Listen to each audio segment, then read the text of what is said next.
আল্লাহ সে সবই জানতে পারেন, আর আসমান ও জমিনে যা কিছু আছে সেসব তিনি জানেন।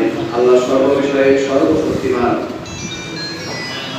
সেদিন প্রত্যেকেই যা কিছু সে ভালো কাজ করেছে চোখের সামনে দেখতে পাবে, এবং যা কিছু মন্দ কাজ করেছে তাও।